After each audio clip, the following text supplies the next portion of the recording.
TVN 10시 뉴스입니다. 정부가 이르면 다음 주 공공기관에 시행 중인 차량 오부제를 2부제로 강화할 것으로 전망됩니다. 정부 관계자 등에 따르면 원유 자원 안보 위기 단계가 경계로 격상될 경우 공공기관 승용차 운행을 현행 5부제에서 격일 운행 방식인 2부제로 전환하는 방안을 검토하는 것으로 전해졌습니다. 시행 시점은 다음 주 월요일인 4월 6일 전후가 유력하게 거론됩니다. 다만 민간에 대한 차량 운행 제한은 생계형 등에 대한 일괄 제재가 어렵기 때문에 시행 시기는 늦춰질 것으로 전망됩니다. 오늘부터 대구 도심공영주차장 2곳에서 시민을 대상으로 한 승용차 오부제가 시범 시행됩니다. 대구시 등에 따르면 국채보상운동 기념공원 주차장과 경상가명공원 주차장은 오부제에 해당하는 차량은 주차할 수 없습니다. 수요일인 오늘은 자동차 끝자리가 3번과 8번일 경우 주차할 수 없습니다. 다만 장애인 사용 차량과 임산부, 유아 동승 차량, 친환경 차량은 적용 대상에서 제외됩니다. 경북 포항시는 자원 안보 위기 경보 주의 단계가 발령됨에 따라 고강도 에너지 절약 대책을 추진합니다. 포항시는 청산의 에스컬레이터 가동을 중지하고 공용 차량 운행 시 전기차와 수소차를 우선 배차한다고 밝혔습니다. 또 사무실 조명 소등 시간을 기존 오후 10시에서 오후 8시로 단축하고 복도와 공용 공간 조명을 부분 점등할 계획입니다.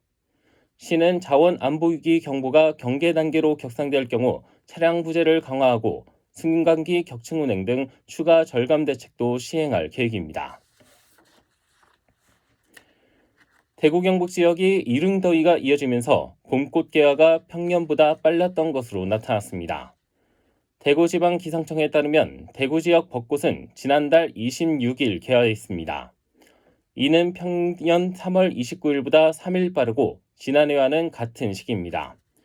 포항 역시 3월 26일에 벚꽃이 개화했으며 안동도 3월 30일에 개화해 평년보다 6일, 지난해보다 3일 개화가 빨랐습니다. 어제 칠성시장 인근 잠수교 아래에서 발견된 50대 여성 A씨는 사위의 폭행에 따른 사망으로 추정된다는 경찰 조사 결과가 나왔습니다. 대구경찰청은 어제 A씨 시신 유기 혐의로 긴급 체포한 숨진 여성의 딸과 사위가 경찰 조사에서 이러한 내용을 진술했다고 전했습니다. 이들은 지난달 18일 대구 중구의 한 거주지에서 A씨의 시신을 캐리어에 담은 뒤 신천변으로 이동해 유기한 혐의를 받고 있습니다. 경찰은 오늘 국가수 부검과 주거지 현장 감식을 통해 정확한 사망 원인을 파악할 예정입니다. 경찰은 어제 오전 10시 반쯤 북구 칠성동 잠수교 아래 신천에 캐리어가 떠다닌다는 주민 신고를 접수하고 현장에 출동했으며 캐리어를 수거하는 과정에서 A씨의 시신을 발견했습니다. 산나물을 함께 먹은 주민들이 집단 식중독 증세를 보여 병원 치료를 받고 있습니다. 경북 영양군에 따르면 어제 오후 4시 20분쯤 영양군 1월읍의 한 마을에서 주민 6명이 라면에 산나물을 넣어 함께 먹은 뒤 식중독 증세를 보였습니다. 주민들은 울릉도가 주산지인 전어나물을 나눠 먹은 것으로 조사됐습니다.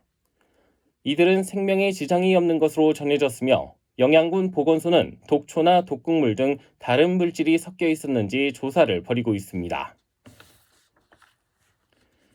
어제 오후 4시 8분쯤 경북 구미시 산동읍의 한 공장에서 불이 나 1시간 반 만에 꺼졌습니다. 이불로 용접 작업을 하던 50대 A씨가 얼굴 등에 화상을 입고 병원으로 이송됐습니다.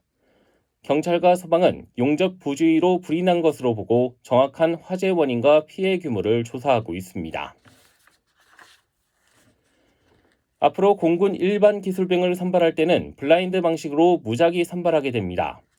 병무청에 따르면 공군 일반병 입대 시 기존 점수제는 불필요한 자격증 취득 등 과도한 스펙 경쟁으로 사회적 비용이 늘어나는 문제가 있었다며 앞으로는 자격과 면허에 상관없이 누구나 지원할 수 있도록 제도를 개선한다고 밝혔습니다. 날씨입니다. 오늘 대구 경북은 구름 많은 가운데 오후까지 5에서 10mm의 빗방울 떨어지는 곳이 있겠습니다. 낮 최고 기온은 14도에서 17도 분포를 보이겠습니다. 신건입니다. 10시 뉴스를 마칩니다. TVN